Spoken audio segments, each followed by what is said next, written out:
Hello बच्चों, तो कैसे हैं आप सब। हाँ जी, आ जाइए सारे लोग।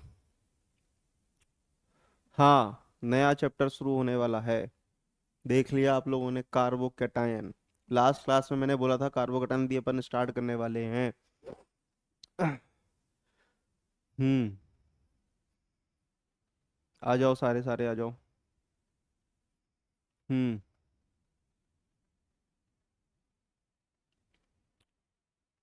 हाँ हाँ बेटा, ये पूरी सीरीज चलेगी आपकी। मैं प्रयास करूंगा कि एक एक डिटेल्ड वीडियो में मैं यहाँ पे बनाऊं और आप लोगों तक पहुंचाऊं। है ना। हम्म। नीट में बेटा आप कुछ टॉपिक्स छोड़ सकते हैं, है ना। कुछ टॉपिक्स आप छोड़ सकते हैं नीट में, बट नॉलेज वाइज आप अगर सीखना चाहते हैं देन आप जा सकते हैं, वीडियोस को पूरा देख सकते हैं आप अंत तक। है ना। बट एग्जाम के टाइम पे आप इन वीडियोस को ना देखें। हम्म। क्योंकि ये डिटेल्ड वीडियोस हैं, तो इसमें आपको नीट वालों के लिए बात कर रहा हूँ, इसमें टाइम वेस्ट होगा आपका। आप इसको 2x पे करके वीडियो को देखें। हम्म। Okay okay. एक्चुअल में कुछ पार्ट डिटेल्ड है इसमें, मैंने बहुत बेसिक से स्टार्ट किया है और डिटेलिंग में गए हैं अपन लोग, क्योंकि ये वन शॉट नहीं है बेटा। वन शॉट जो होता है उसमें आप फटाफट फटाफट पीपीटी बनी होती हैं, स्लाइड्स बनी होती हैं, जस्ट मुझे वहां पे आकर के आपको समझाना होता है, यहाँ ये होगा, यहाँ ये होगा, यहाँ ये होगा, यहाँ ये होगा। हम वहाँ डिटेल में बात नहीं करते। है ना। आपने देखा होगा बहुत सारे टीचर 12 12 घंटे 10 10 घंटे वन शॉट्स में, यही होता है। वन शॉट में टीचर आता है, स्लाइड्स पहले तैयार करवा देता है और आकर के यहाँ पे सीधा बताना होता है उसको। क्योंकि पॉसिबल नहीं है, आप सोचो कि आप एक दिन में आकर के आप पूरा ऑर्गेनिक खत्म करते हैं। Not possible. है ना, डिटेल्ड में मतलब। है ना। तो टाइम लगता है उसमें, साल भर का कोर्स आप एक दिन में कैसे कंप्लीट कराएंगे। तो वहां पे क्या होता है कि जस्ट क्विक रिवीजन की हम बात करते हैं। जस्ट क्विक रिवीजन की हम बात करते हैं। हाँ। चलिए आगे बढ़ते हैं। आइए। तो यहां तक अपन लोगों ने ये डिस्कशन कर लिए थे। अब हम नेक्स्ट चैप्टर स्टार्ट कर रहे हैं। आइए बात करें कार्बोकैटायन। आइए भाई, कार्बोकैटायन की हम बात करने वाले हैं। क्या है कार्बोकैटायन।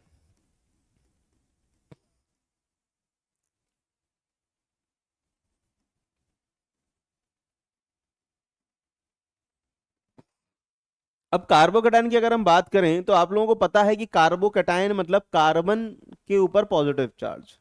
कार्बन के ऊपर क्या होगा दोस्तों, पॉजिटिव चार्ज। सही है। इस तरीके से ये मेनली आपका कार्बोकैटायन होता है। अब एक्चुअल में ये जो है वो अपना है कार्बेनियम आयन से बनता है। ये जो बनता है कार्बोकैटायन, ये कार्बेनियम आयन से बनता है। इसका मतलब है कि हम दो तरीके के फॉर्मेट्स को पढ़ेंगे। आओ।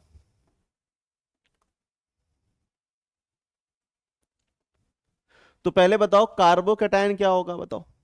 कार्बोकैटायन की डेफिनेशन अगर लिखना चाहें तो क्या होगा, जल्दी बताइए।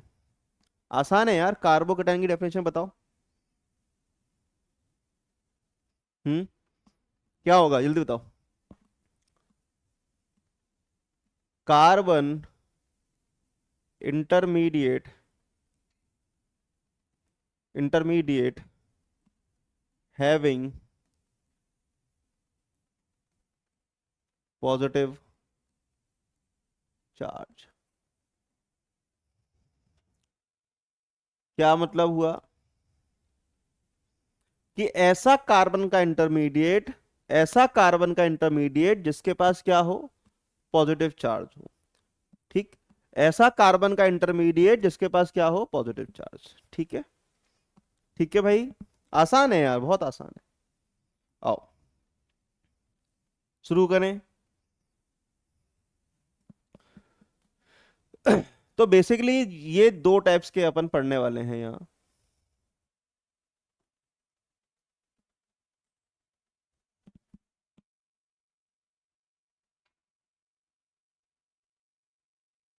बेसिकली अपन दो टाइप्स के पढ़ने वाले हैं इधर।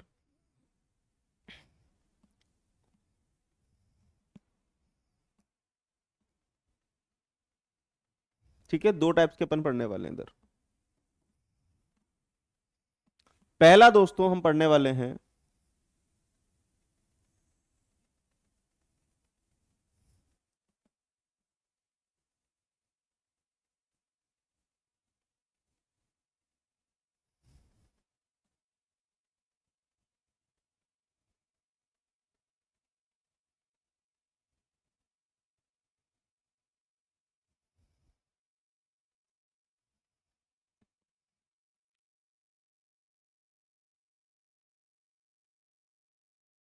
पहला और दो टाइप के अपन पढ़ने वाले हैं। आओ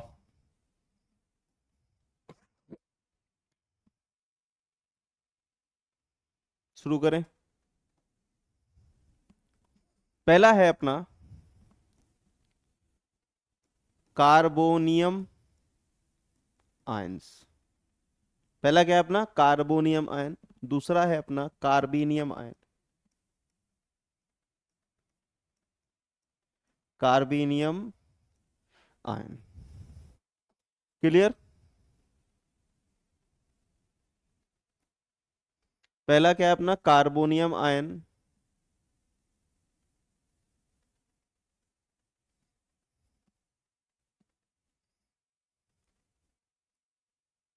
और दूसरा है अपना कार्बेनियम आयन। ठीक। क्लियर। दो तरीके के।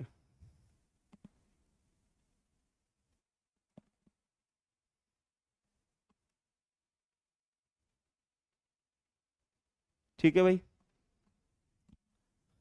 कार्बोनियम कार्बेनियम। अब एक बच्चा पूछ रहा है सर ये क्या है। अभी तो आपने कार्बोनियम बताया सीधा खत्म कर दो।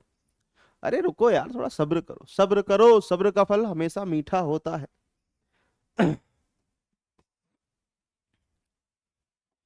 अब यहाँ जो ओनियम वर्ड यूज होता है ये आयंस के लिए यूज होता है।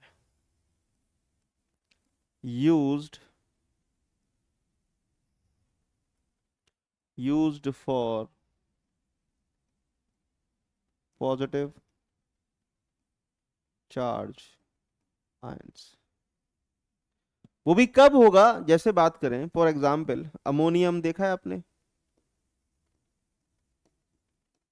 अमोनियम आयन देखा है।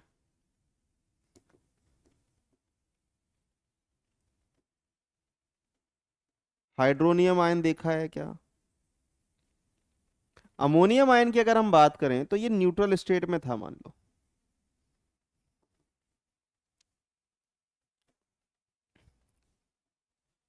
इसने H प्लस के साथ रिएक्ट किया और एक NH4, सॉरी, हाँ NH4 प्लस यहाँ पे 3 हो जाएगा ये।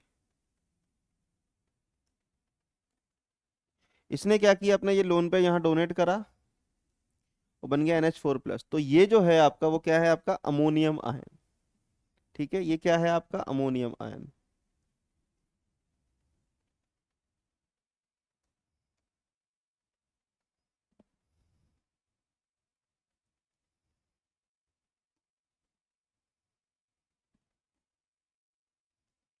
ये है आपका अमोनियम आयन।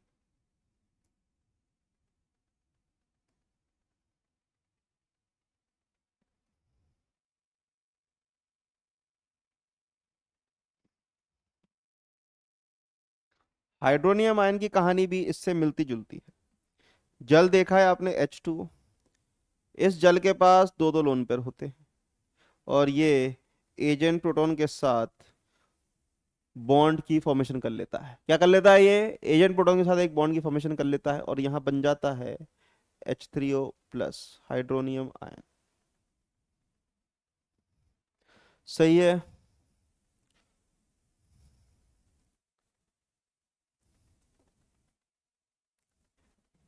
यहाँ पे कोई समस्या। अब आप बोल रहे हो सर आपने बताया कार्बोनियम आयन, बता देने लग गए आप ammonium ion hydronium ion. Carbon कहाँ है।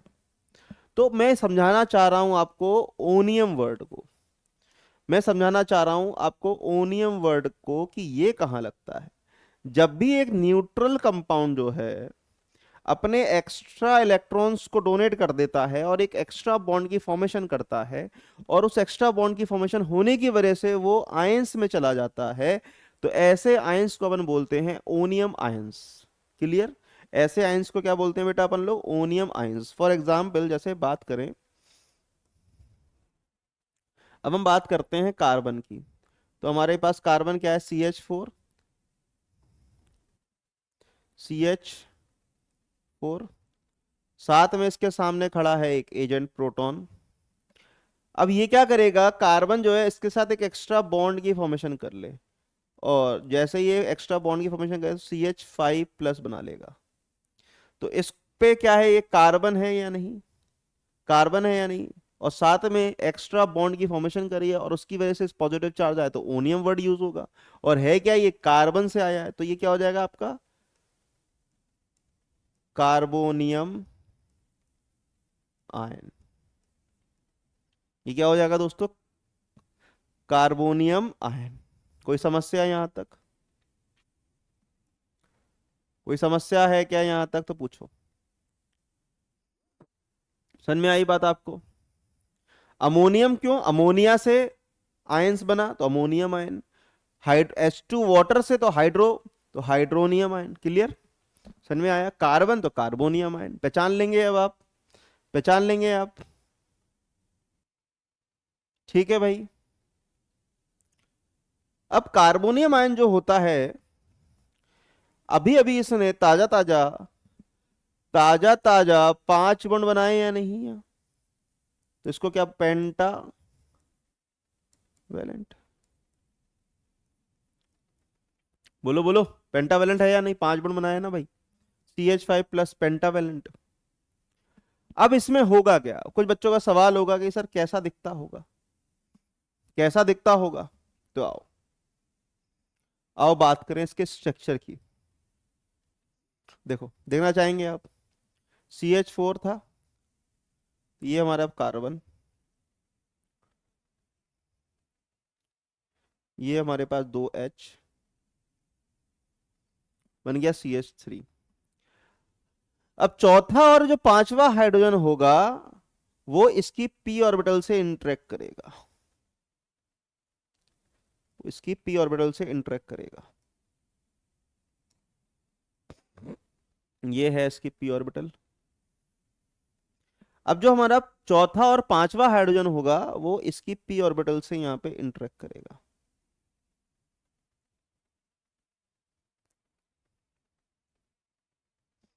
इस तरीके से। अब जो कार्बन का इलेक्ट्रॉन और जो हाइड्रोजन का इलेक्ट्रॉन होंगे वो आपस में यहाँ पे शेयर्ड होंगे, मतलब 3 सेंटर्ड, 1 2 3 सेंटर्ड, और इन तीनों सेंटर के बीच में जो p ऑर्बिटल होगी और हाइड्रोजन की ये दोनों s ऑर्बिटल होंगी, इसमें इलेक्ट्रॉन कितने पड़े होंगे, 2। क्लियर, यहां पर 2, यहां पे कितने इलेक्ट्रॉन पड़े होंगे, 2। इस तरीके ये आपस में शेयर्ड होंगे। ठीक है, तो यहाँ पे 2, यहाँ पे 2, यहाँ 2, यहाँ 2, यहाँ 2, 2 और 2 6, और 2 8, टोटल 8 इलेक्ट्रॉन होंगे। तो ऑक्टेट क्या रहेगी इसकी, कंप्लीट, क्या रहेगी, octet, complete octet, complete octet.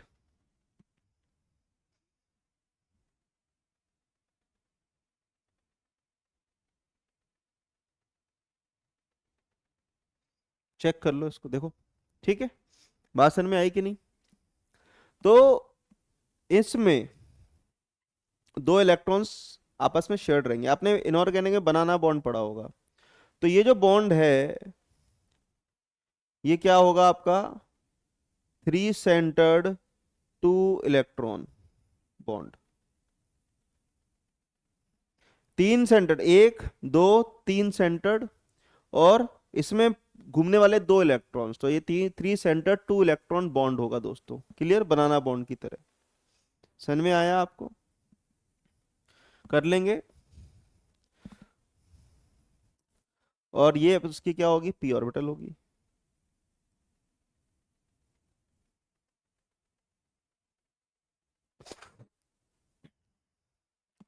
अच्छा, हाइब्रिडाइजेशन बता सकते हो क्या मुझे इसका, हाइब्रिडाइजेशन क्या होगा,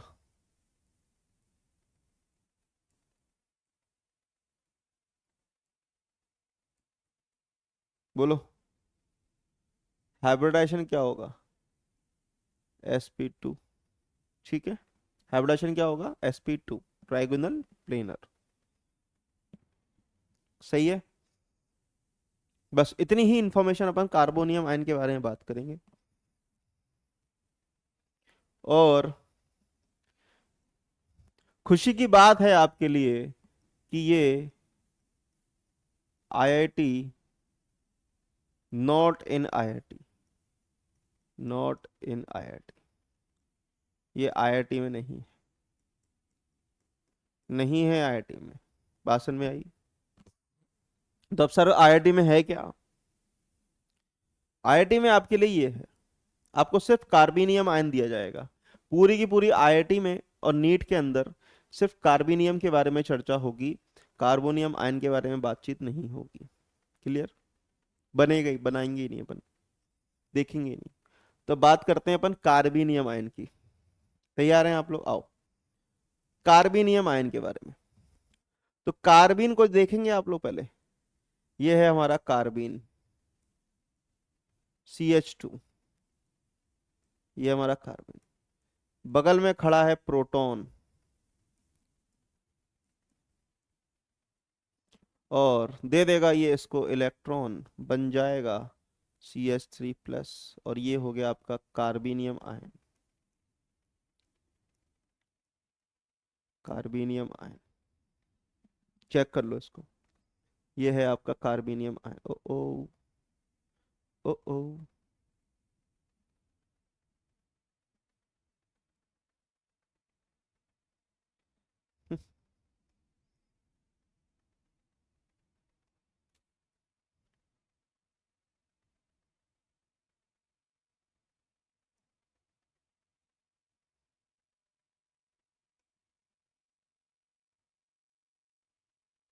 ठीक है, चेक इट आउट। कार्बिन और ये हो गया आपका प्रोटॉन, तो बन गया आपका। ठीक है,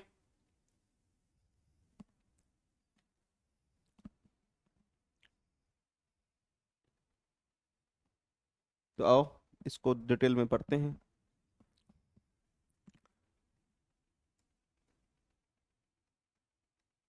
कार्बेनियम आयन,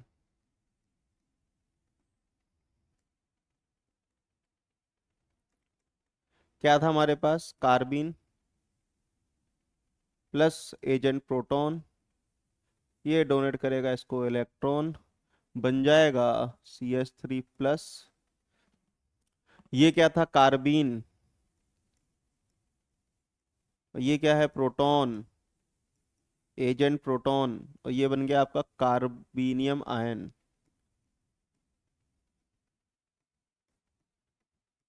कार्बेनियम आयन। आओ इसके बारे में बात करें अब। किसके बारे में? कार्बेनियम के बारे में बात करें।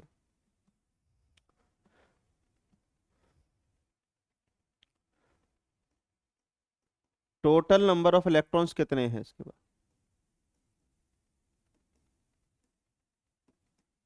कितने इलेक्ट्रॉन्स होंगे इसके पास, जल्दी बताओ। 6 इलेक्ट्रॉन्स। देख लेना, एक कार्बन है, ये है ना, देख। H, H, H, ये इसकी वैकेंट पी ऑर्बिटल, यहाँ प्लस चार्ज, इसमें 2 इलेक्ट्रॉन, यहाँ पे 2 इलेक्ट्रॉन, यहाँ पे 2 इलेक्ट्रॉन। ठीक है, तो कितने हो गए? 6। Total number of bonds, bond pair, total number of bond pair कितने होंगे? 3। 1, 2, 3। बताओ ये इसके पास वैकेंट ऑर्बिटल है या नहीं? बताओ वैकेंट ऑर्बिटल है या नहीं, जल्दी बताओ। वैकेंट ऑर्बिटल है या नहीं? बोलो, वैकेंट ऑर्बिटल है या नहीं? बोलो। हाँ, वैकेंट पी ऑर्बिटल है ना। It have vacant p orbital. कितनी वैलेंसी है इसकी? 3। तो ट्राइवेलेंट, ट्राइवेलेंट नेचर। किसकी तरह बिहेव करेगा? पॉजिटिव चार्ज है तो ये क्या होगा? इलेक्ट्रोफाइल।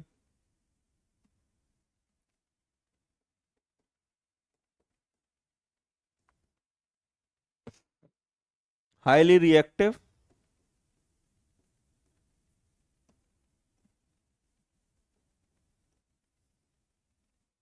हाईली रिएक्टिव, सही है। Highly reactive.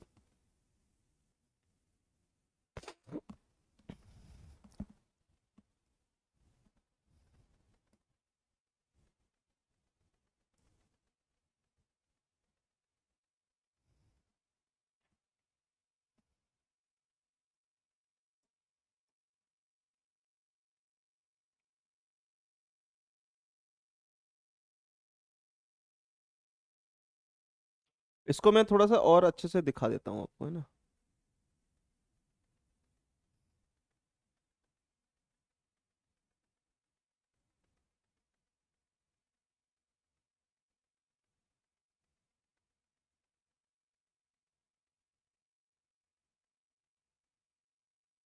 और ये वेज एंड डैश पे हो गया, और ये ऑन द प्लेन।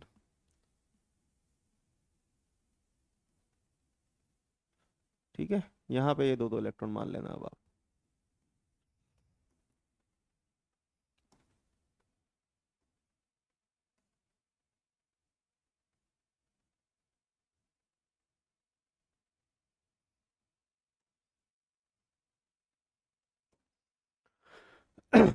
सही है, तो हाईली रिएक्टिव हो गया।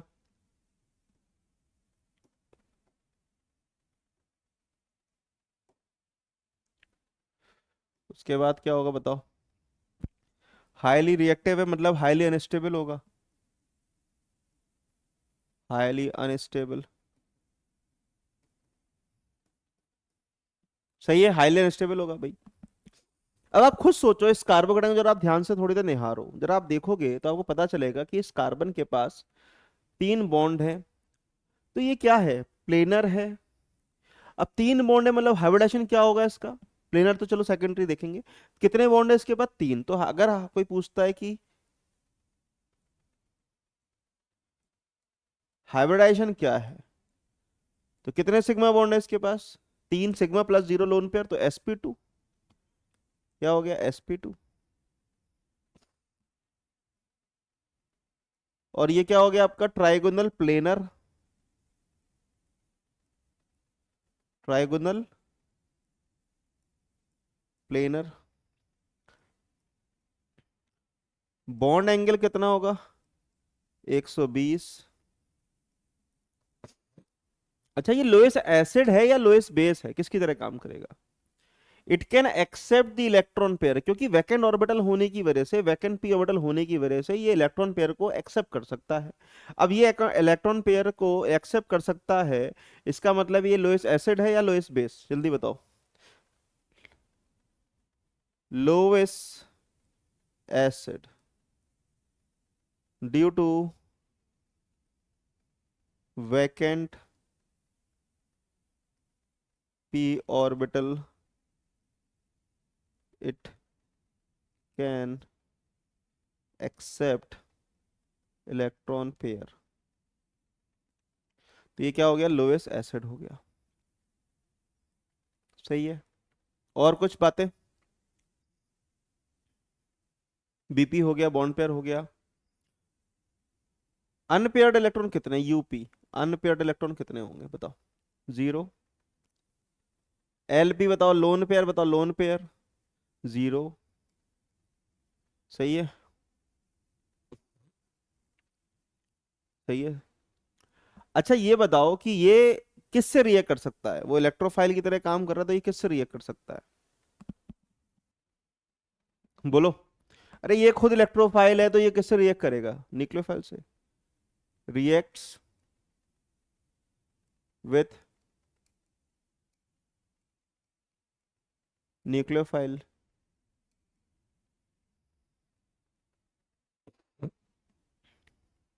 और लिख ही लिया, वैकेंट पी ऑर्बिटल, यहाँ आएगी लाइन, तो अलग से लिखने का मतलब नहीं है। React with vacant, react with nucleophile.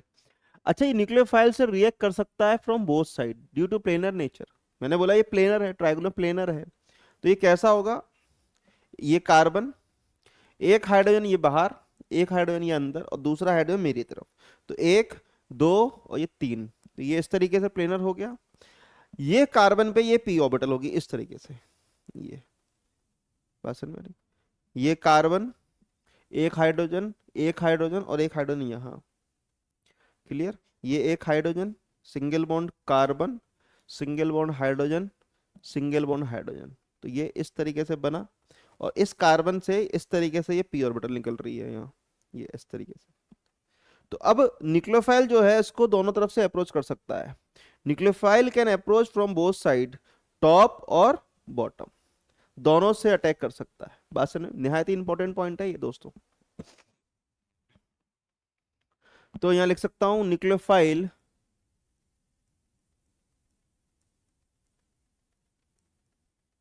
Can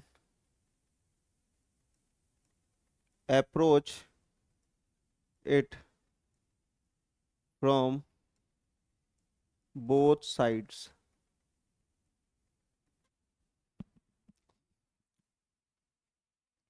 nucleophile can approach it from both side. देखो एग्जाम्पल देखें, एग्जाम्पल से मजा आएगा।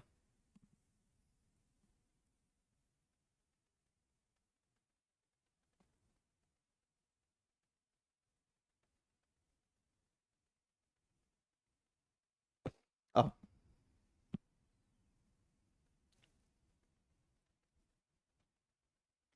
ये कार्बन CH3 सिंगल बॉन्ड, यहाँ पे है H, यहाँ पे है D। ठीक है,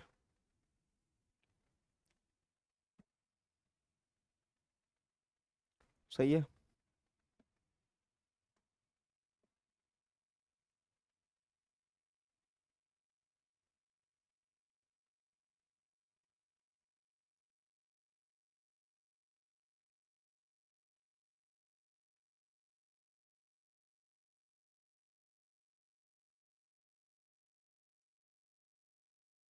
ठीक है, अब सुनना, मान लो मैं I माइनस लेके आया, ठीक है, I माइनस लेके आया। अब ये क्या है अपना न्यूक्लियोफाइल, और ये क्या हो गया आपका इलेक्ट्रोफाइल। ये क्या है इलेक्ट्रोफाइल, और ये क्या है अपना I माइनस न्यूक्लियोफाइल। इस वाली बात पे चर्चा कर रहे हैं, ये वाला जो पॉइंट है ना आपका, इस पे हम बात करें कि ये दोनों तरफ से कैसे अटैक करेगा। तो ये प्लेनर होने की वजह से ये पी ऑर्बिटल ऊपर नीचे, वैकेंट पी ऑर्बिटल ऊपर नीचे है या नहीं, तो ये आई जो है वो यहाँ से भी अटैक कर सकता है, और ये आई यहाँ से भी अटैक कर सकता है, टॉप और बॉटम। तो इसका मतलब है, एक अच्छा बच्चा है कि सर इसका मतलब है कि दो अलग अलग प्रोडक्ट मिल सकते हैं हमको। हाँ, बिल्कुल सही बात। मतलब अगर इस कार्बन पे चारों चीजें, जो फाइनल प्रोडक्ट अगर आएगा उस फाइनल प्रोडक्ट में अगर चारों चीजें अलग अलग हैं, ध्यान से सुनना, चारों चीजें फाइनल प्रोडक्ट में अगर डिफरेंट हैं, तो उस केस में दो अलग अलग प्रोडक्ट मिलेंगे। अगर कार्बन पे अटैच्ड ग्रुप्स और एटम्स सिमिलर हैं, कोई भी दो सेम हो जाए, तो उस केस में अलग अलग प्रोडक्ट नहीं, एक ही प्रोडक्ट मिलेगा। मतलब मैक्सिमम दो मिल जाएंगे, मिनिमम एक। ठीक है, तो अब ये कार्बन, अब इसने ऊपर से अटैक किया तो ये तीनों बॉन्ड नीचे की तरफ शिफ्ट हो जाएंगे। ये CH3 H और D नीचे हो जाएगा इस तरीके से, और ये ऊपर से अटैक करेगा नीचे। नीचे से अटैक करेगा तो ये कहाँ चले जाएंगे, ऊपर हो जाएंगे, और नीचे से ये अटैक कर देगा। तो जब इसने ऊपर से अटैक किया तो CH3 यहां आ जाएगा।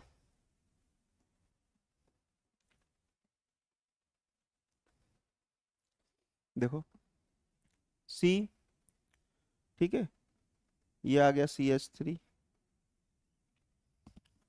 यहां लग गया आपका I, डैश पे क्या आ गया H, और वेज पे क्या लग गया D। सही है, बट अगर ये नीचे से अटैक करेगा तो ये सारे के सारे ऊपर चले जाएंगे। कार्बन, ये चला गया CH3 ऊपर,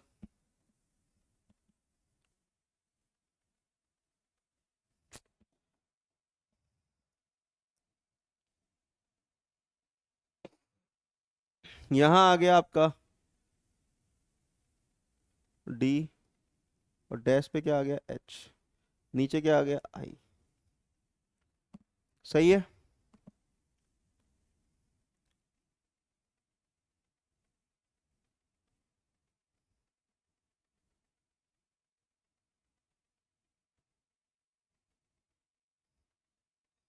सही है भाई, कर लेंगे।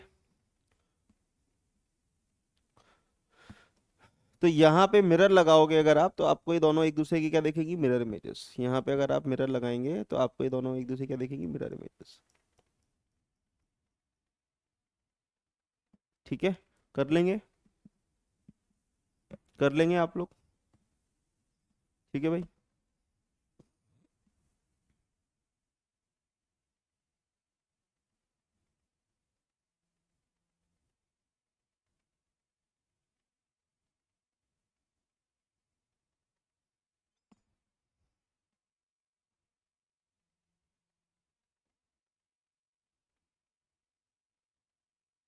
चेक कर लो।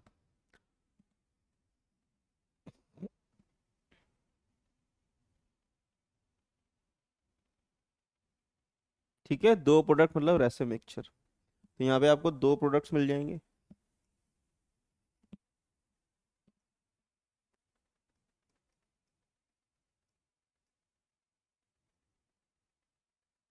वो क्या होंगे आपके रेसमिक मिक्सचर।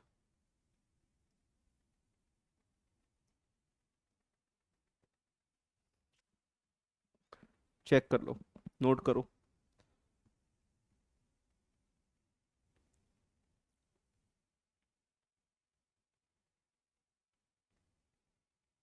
ठीक है, एक पॉइंट और भी है इसका, वो लिखवा देता हूँ मैं आपको। ये पैरामैग्नेटिक होगा या diamagnetic. Dia, diamagnetic in nature. Diamagnetic क्यों होगा, क्योंकि इसके पास कोई भी अनपेयर्ड इलेक्ट्रॉन नहीं है, सारे के सारे पेयर्ड हैं। एक भी अनपेयर्ड होता तो ये क्या हो जाता, पैरामैग्नेटिक। क्लियर। तो ये all about, it's all about carbenium ion, it's all about carbenium ion. Check कर लीजिए, कोई कहीं कोई समस्या हो तो पूछ लो। It's all about carbenium ion, it's all about carbenium ion. चलिए भैया आगे बढ़े। हाँ,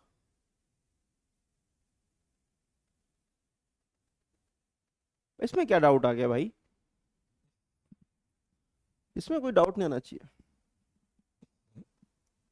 चलो,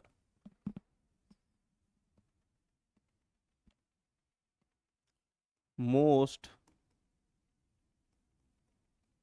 इंपॉर्टेंट स्टेबिलिटी ऑर्डर।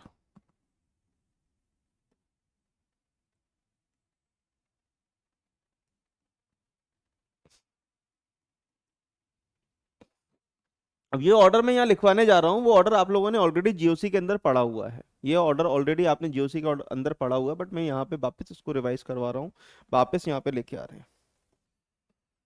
ठीक है, आओ देखो, सबसे पहला,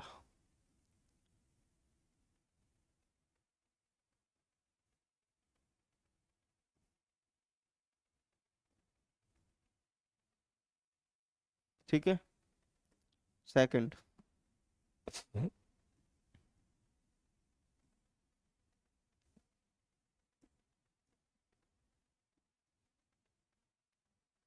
चेक करो, जानते हैं आप इन दोनों को।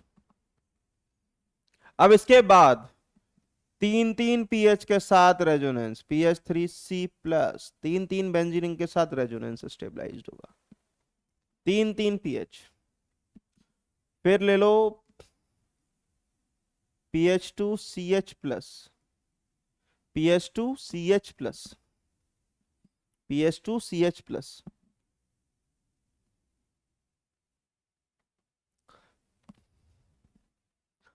अब एक पीएच हटा के आर लगा दो, PHCHR+। आप खुद सोचो यार, सिग्मा रेजोनेंस से स्टेबलाइज्ड है, sigma resonance,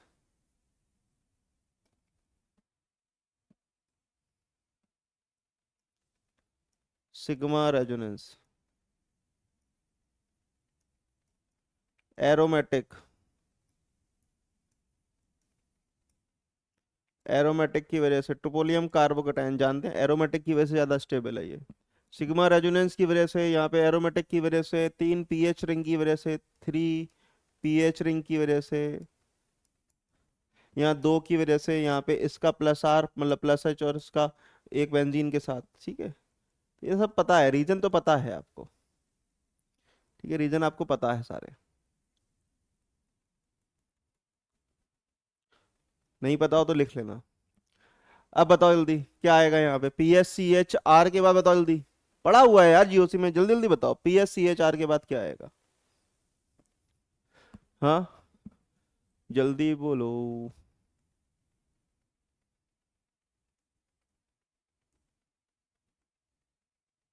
no alpha hydrogen, hyperconjugation से नो अल्फा हाइड्रोजन वाला। फिर नो अल्फा हाइड्रोजन के बाद बताओ।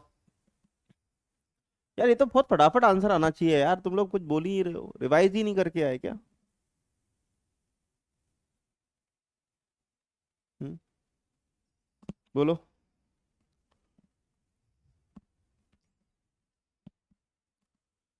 P H C H two plus, इसके बाद बताओ। हम्म,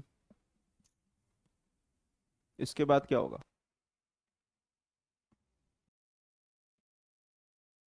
हम्म,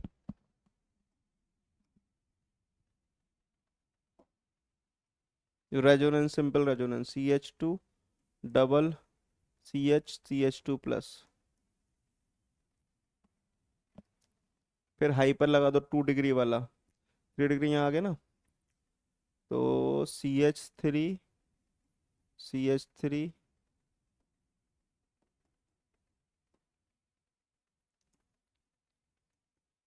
H plus C H three, comparable बराबर होते हैं। नेक्स्ट। सही है, यहाँ तक सही आ रहे हैं क्या। यहाँ पे किसी को डाउट, कोई रीजन, कहीं का कुछ रीजन नहीं याद आ रहा हो किसी को। 1 डिग्री ले लो यार, फिर इसके बाद तो ये 2 डिग्री हो गया, ये 2 डिग्री है। अब 1 डिग्री ले लो, ये 3 डिग्री वाला था, इसका 1 डिग्री ले लो आप। C H three C H two 1 degree हो गया। फिर सी एच थ्री प्लस, ये 1 डिग्री है।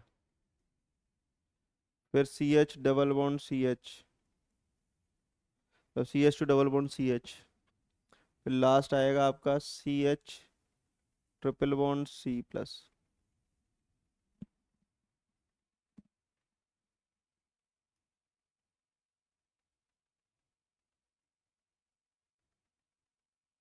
देखो,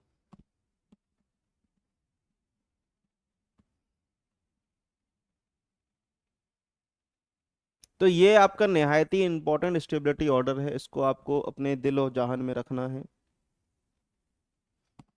ठीक है।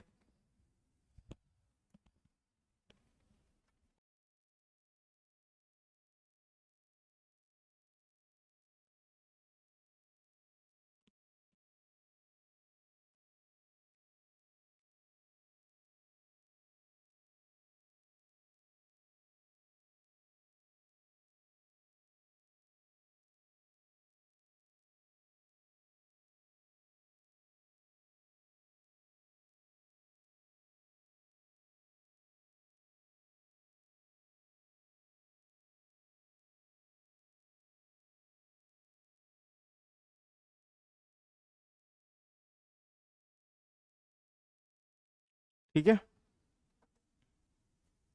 आओ।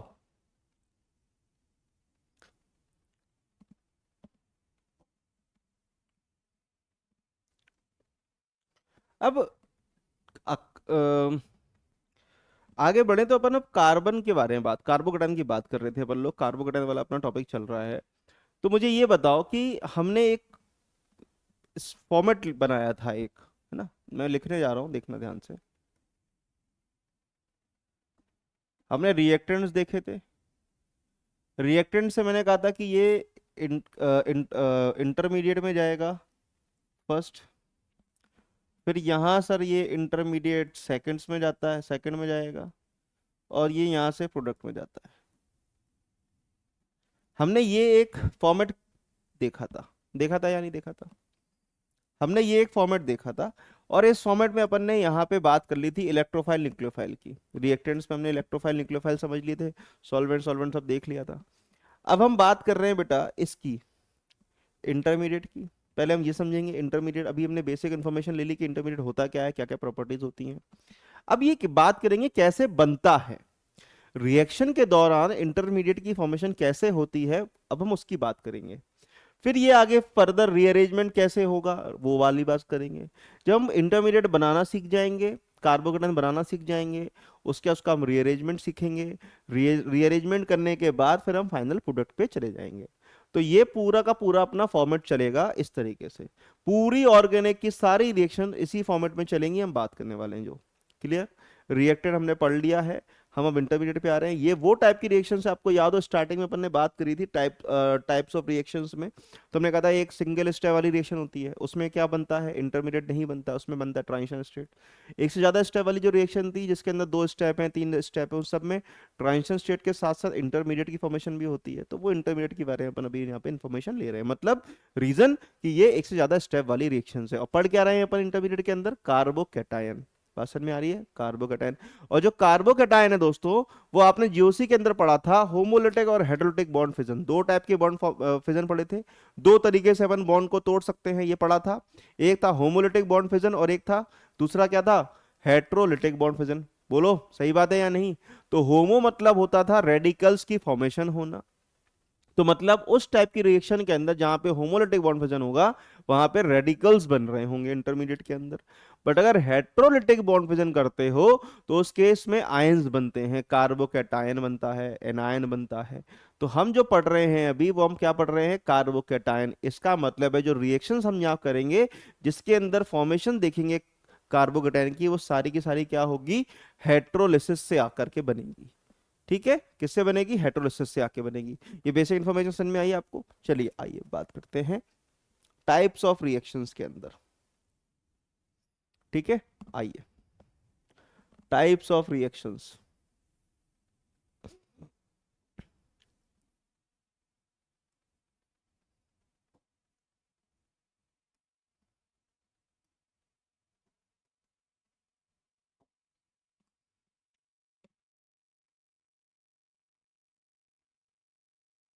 Types of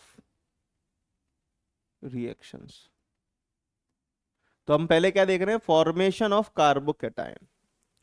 formation of carbocation, इसमें पहला केस लेने वाले हैं अपन लोग। पहला केस लेने वाले हैं फॉर्मेशन ऑफ कार्बो। अभी हम सीखेंगे कार्बोकैटायन रिएक्शन के दौरान कैसे बनते हैं। ठीक है, तो हेडिंग डालो formation of carbocation. Formation of carbocation,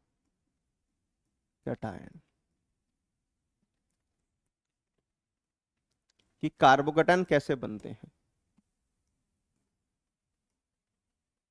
तैयार हैं आप? पहला, बाय हेट्रोलिसिस। अभी बोला हाइड्रोलिसिस, हेट्रोलिसिस होगा। हेट्रोलिसिस मतलब हो गया, हेट्रोलिसिस मतलब हेट्रोलिटिक, हेट्रोलिटिकली बॉन्ड टूट रहा है, मतलब आयंस की formation by heterolysis of alkyl halide. ठीक है, by heterolysis of alkyl halides. Alkyl halides को तोड़ दो, कार्बोकैटायन बना लो।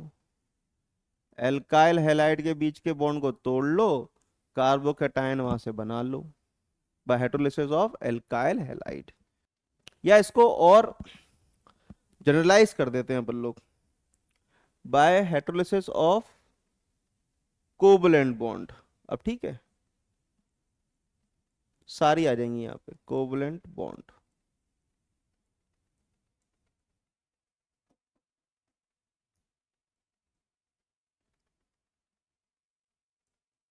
By hydrolysis of covalent bond. अब जनरलाइज हो गया ये, यस सही है। देखो, मान लो हमारे पास एक आर है और उसके साथ कोवलेंटली जुड़ा है एक लीविंग ग्रुप। हमारे पास क्या है, एक आर है और उसके साथ कोवलेंटली बॉन्डेड है एक लीविंग ग्रुप। तो इस कोवलेंट बॉन्ड में दो इलेक्ट्रॉन्स पड़े होंगे, एक आर का होगा और एक एल जी का होगा। सही है। और ये वाला बॉन्ड टूटेगा तो एल जी बाहर आएगा, ये यहां से निकल जाएगा, तो आर के पास क्या आएगा, प्लस चार्ज, और यहां से एल जी निकल लेगा और उसके ऊपर क्या चार्ज आएगा, माइनस। तो ये हो गया आपका हेट्रोलिसिस ऑफ कोवलेंट बॉन्ड। ये हमारा कोवलेंट बॉन्ड था बीच वाला, तो इस कोवलेंट बॉन्ड को आपने ने तोड़ दिया, एल जी को निकाल दिया, हमारा बन गया यहाँ पे कैटायन, कार्बोकैटायन, या इंटरमीडिएट बोल सकते हो आप इसको, ये इंटरमीडिएट बन गया हमारा, और वहां पे क्या लिविंग ग्रुप आ गया। ये समझ में आया आपको? तो इस बॉन्ड का तोड़ना, इस बॉन्ड का टूटना, इस बॉन्ड का टूटना, यही डिपेंड कर रहा है कि भैया हमारा जो आर प्लस है वो कैसा बनेगा। या मैं ये बोलूं कि ये लिविंग ग्रुप जो है, एल जी जो है, इसको क्या बोलना है अपन, लिविंग ग्रुप। ये क्या है दोस्तों, लिविंग ग्रुप। तो इस लिविंग ग्रुप के ऊपर भी डिपेंड कर सकती है, लिविंग ग्रुप टेंडेंसी के ऊपर भी डिपेंड करता है ये बॉन्ड का टूटना। भैया ये बॉन्ड तभी तो टूटेगा जब इनकी आपस में रजामंदी होगी। रजामंदी का मतलब ये हुआ कि इस पे आने वाला नेगेटिव चार्ज कितना ज्यादा स्टेबल है। अगर नेगेटिव स्टेबल है तो ये आराम से निकल लेगा। दूसरा कि आर पे प्लस चार्ज जितना ज्यादा स्टेबल होगा, ये भी सही बात है, तो भी बॉन्ड टूट जाएगा। तो अल्टीमेटली हमारा लिविंग ग्रुप की जो टेंडेंसी है उसके ऊपर हमारा जो रिएक्शन है वो डिपेंड करती है। कार्बोकेटायन का बनना जो है वो लिविंग ग्रुप टेंडेंसी के ऊपर डिपेंड करता है। तो यहां लिख सकता हूं मैं,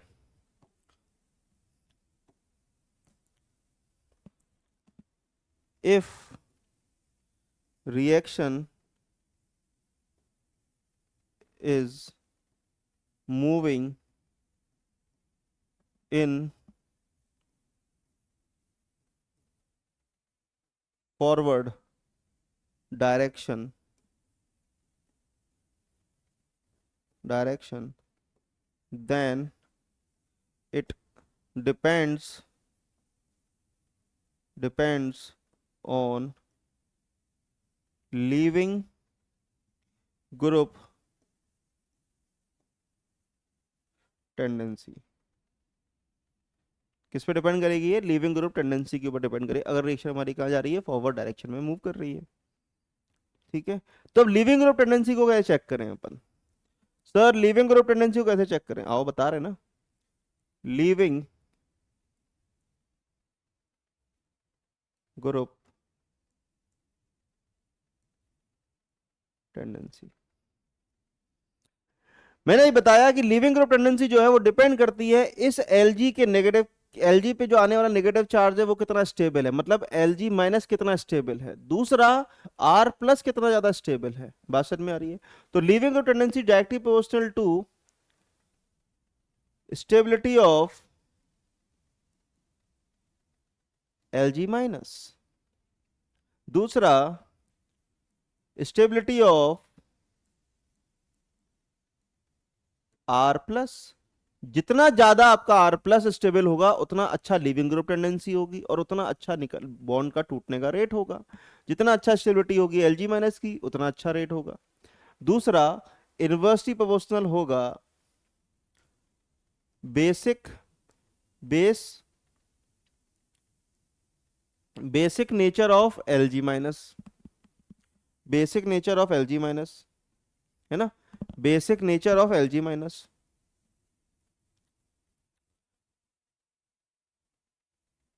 बेसिक स्ट्रेंथ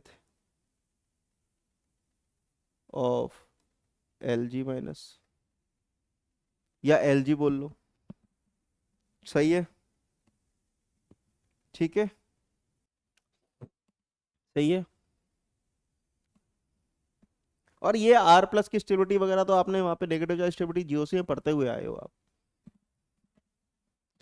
कर लोगे, ये आसान है, इससे पता कर लोगे आप।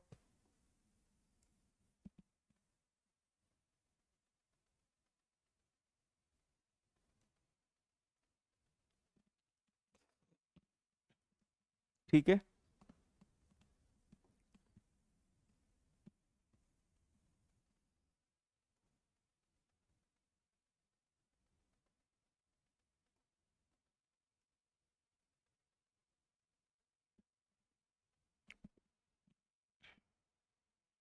ठीक है भाई, आओ क्वेश्चन करते हैं कुछ कुछ।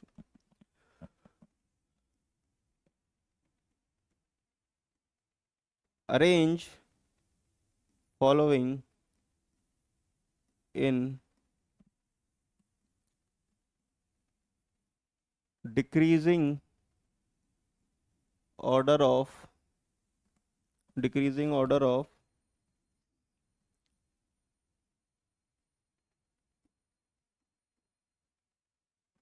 Leaving tendency.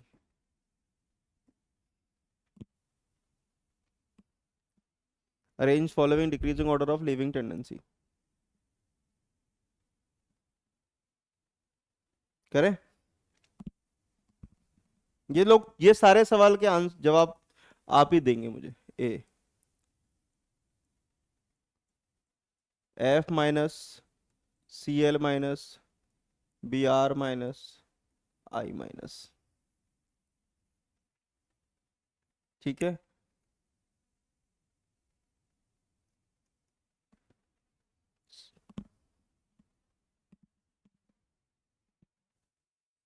हम्म। O C S three minus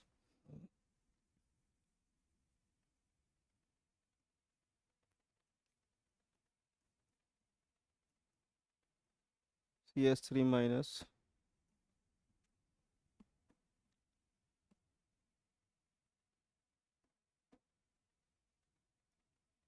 ओ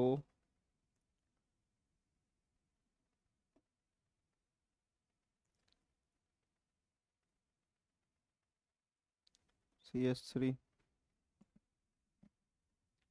ओ S double bond O C F three. बताओ, पहला वाला बताओ। जितना नेगेटिव चार्ज की स्टेबिलिटी होगी उतना अच्छा, और वो लीविंग टेंडेंसी होगी। चार्ज मैग्नीट्यूड जितना कम होगा उतना ज्यादा उसकी स्टेबिलिटी होगी। तो आई का साइज बड़ा होने की वजह से चार्ज डिस्पर्जन क्या होगा, ज्यादा रहेगा। तो चार्ज नेगेटिव चार्ज की स्टेबिलिटी क्या होगी, ज्यादा होगी। तो साइज बड़ा होने की वजह से क्या होगा, आई माइनस सबसे ज्यादा होगा, फिर B R minus C L और एफ। सिंपल है, अप्लाई करना है आपको यहाँ पे साइज फैक्टर। अप्लाई क्या करना है आपको, साइज फैक्टर। ये ऑर्डर आ जाएगा। अब आप यहाँ बताओ, बोलो। यहाँ पे ये क्या कर रहा है, आपका प्लस आई से इलेक्ट्रॉन डोनेट कर रहा है। यहाँ पे ये रेजोनेंस से डिस्पर्स्ड है कि नहीं है, डीलोकलाइज्ड है। और इसका क्या लग रहा है, प्लस आई लग रहा है। बट यहाँ पे आप देखोगे तो ये दो जगह डिस्पर्स्ड है, इधर और इधर। तो इसका चार्ज मैग्नीट्यूड, चार्ज डिस्पर्जन बहुत ज्यादा होगा रेदर देन दोनों के कंपेरिजन में। सही बात है कि नहीं, क्योंकि दो जगह रेजोनेंस में व्यस्त है। अब आप कहोगे सर यहाँ भी तो दो जगह रेजोनेंस है। हाँ है ना, मना कौन कर रहा है, दो जगह रेजोनेंस है। दूसरा, इसका इलेक्ट्रॉन विड्रॉइंग ग्रुप मतलब सी एफ थ्री माइनस आई भी लगाएगा। तो यहाँ पे इस नेगेटिव चार्ज डेंसिटी क्या होगी, और कम होगी कि नहीं। जितनी ज्यादा नेगेटिव चार्ज डेंसिटी कम होगी उतना स्टेबिलिटी में वो आगे आएगा कि नहीं आएगा। तो ऑर्डर क्या मिलेगा आपको यहाँ पे, 4 3 2 1। कर लोगे, चेक कर लो।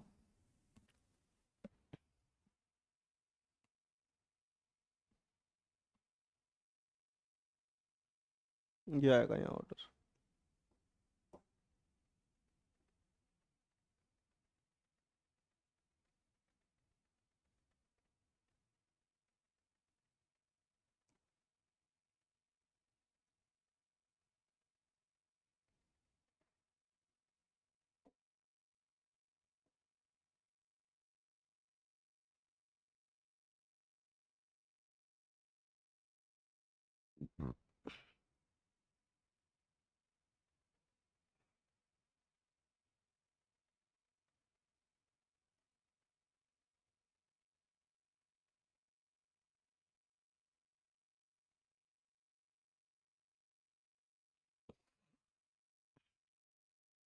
अब मुझे ये ग्रुप्स बताओ, ये ग्रुप्स कौन से हैं तीनों।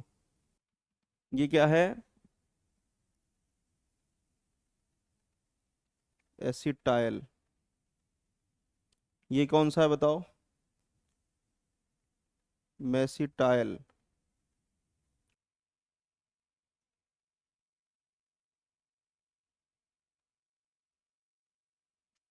ठीक है, ये acetyl group, mesityl group, ट्रिप्टाइल group.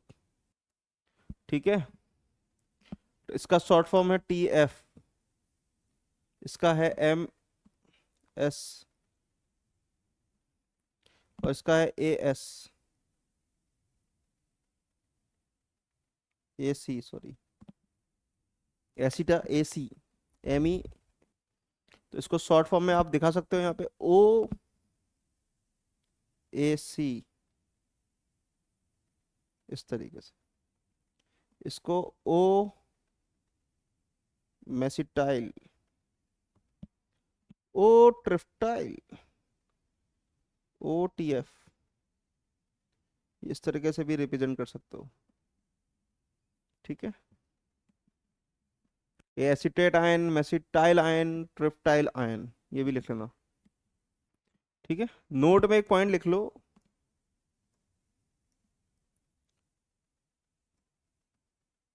यहाँ यही लिख लो,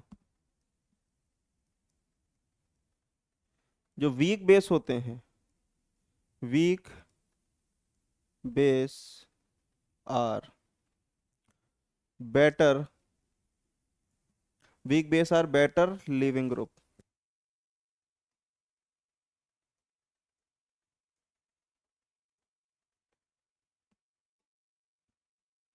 ठीक है, दो सवाल हो गए यहाँ पे अपने।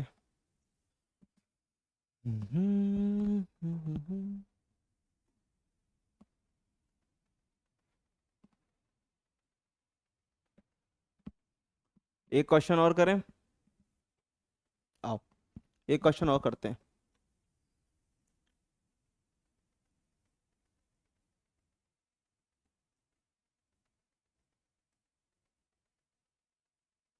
यहाँ लगा दो CH3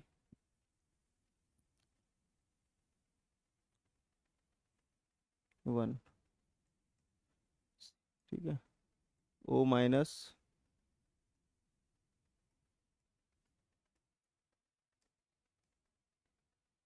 O minus, S double bond O, double bond O, PH third, O S double bond O, double bond O, और है fourth.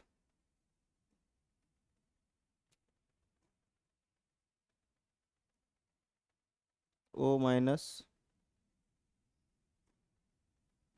S double bond O, double bond O, PH। ठीक है, इसमें एक काम करो, सेम ही हो गया ना, Br, यहाँ NO2, कर लेना इनको। ठीक है, सेम ऑर्डर निकालना है इसमें C वाले में।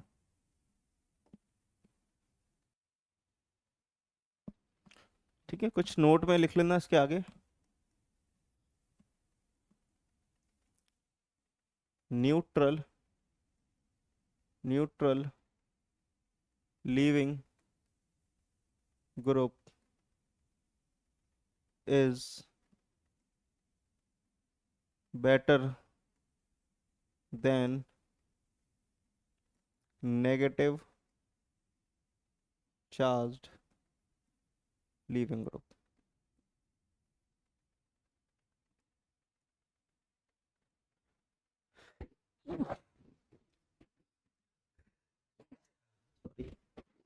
ठीक है, आह, देखो जैसे इसका एग्जांपल देखा, मान लो R है और एक Lg पे प्लस चार्ज लगा है।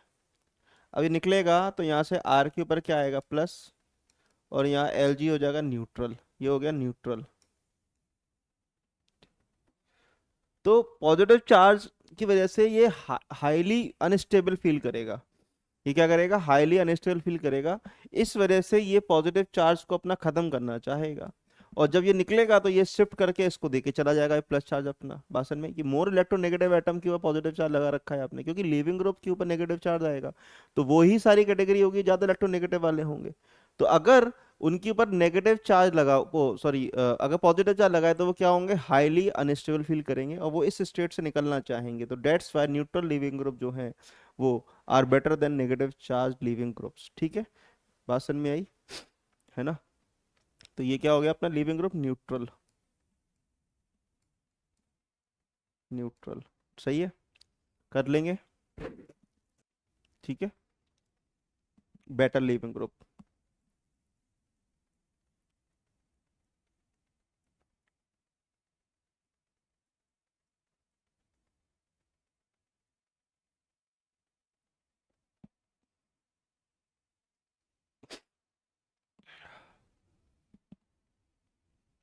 यहाँ पे कौन सा एग्जांपल दिया था मैंने आपको?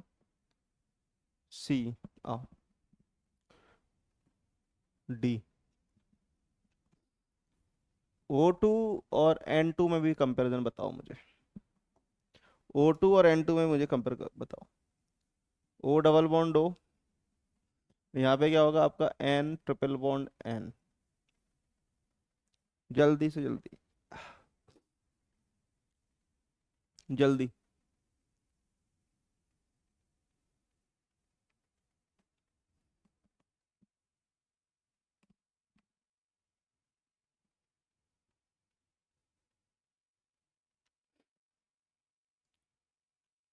ठीक है, ये क्या है आपका, मोस्ट मोर स्टेबल गैस। ये सारे स्टेप गैस होते हैं, मोर स्टेबल गैस, ये गैस है। और ये वाला O2 क्या है आपकी, लेस स्टेबल गैस है।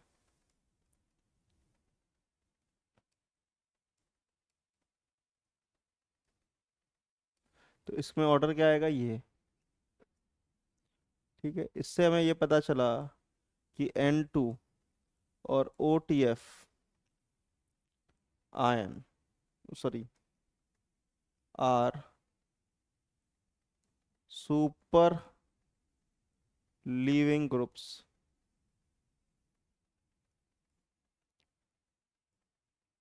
N2O2 OTF are super leaving group.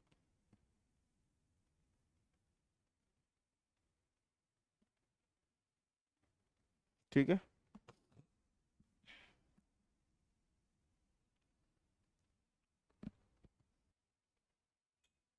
Note it down.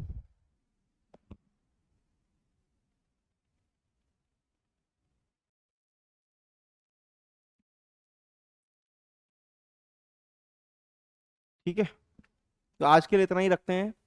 Next class में अपन लोग मिलेंगे, कुछ नए टॉपिक्स के ऊपर बात करेंगे और कुछ एग्जाम्पल्स जो अपन हैं इसके आगे के करेंगे। ठीक है, तब तक के लिए अपन ध्यान रखें, स्वस्थ रहें, व्यस्त रहें पढ़ाई में। Tata bye bye. Thank you all.